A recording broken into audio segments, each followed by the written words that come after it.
This video is for supplemental guidance. How to identify and use multi-list. There are sections called multi-list that allow you to complete the same set of questions for a custom number of instances. This is to input information like building details in energy efficiency projects, personnel hours and wages, or staff names and qualifications. They will be labeled multi-list next to the title of the section. For example, the experience qualification section is the multi-list. If you click on Add Row, a new page will pop up with questions for that row.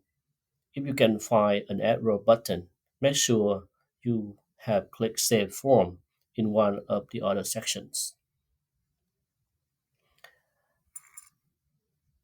After you click Save Row, you will see the row you just saved show up in the multi-list.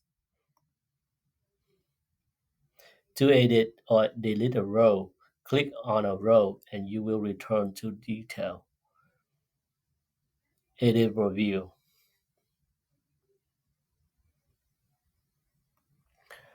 Understanding the application conditional logic. Invalid response. Pop-up. Some fields are set up to prevent you from selecting a response that would automatically disqualify you from BSEP funding. For example, if you try to click No on this required question shown below, you will get a pop-up because all applicants are required to have the necessary insurance. Click OK on a pop-up to return to the application.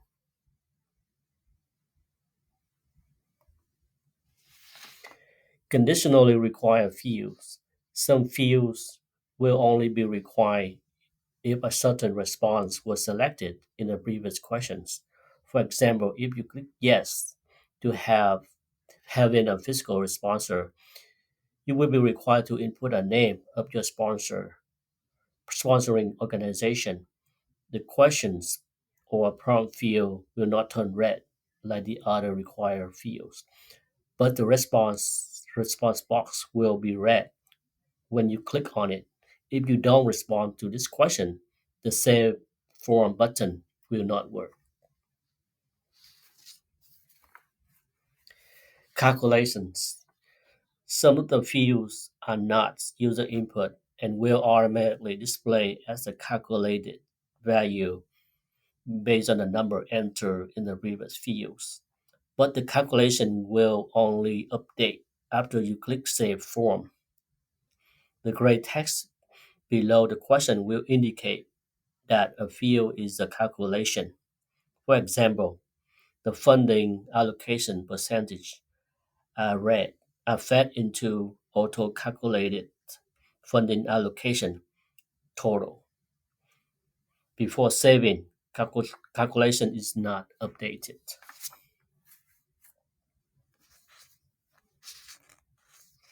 After saving, calculation is updated.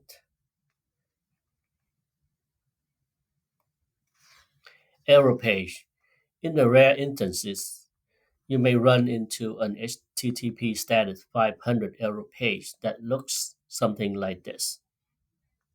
Sometimes this means that you clicked multiple things consecutively faster than the system could process it.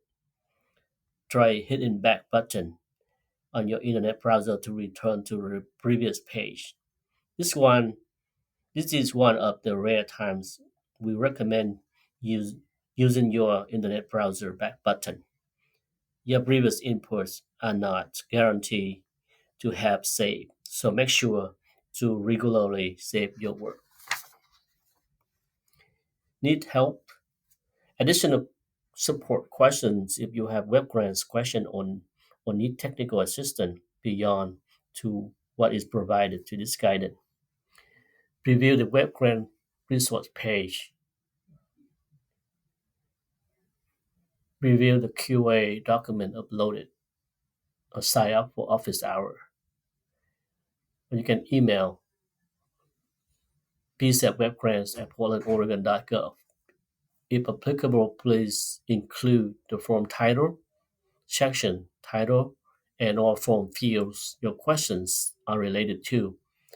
For an example of where to find this information, you can view the WebGrant component.pdf and feel free to include screenshot.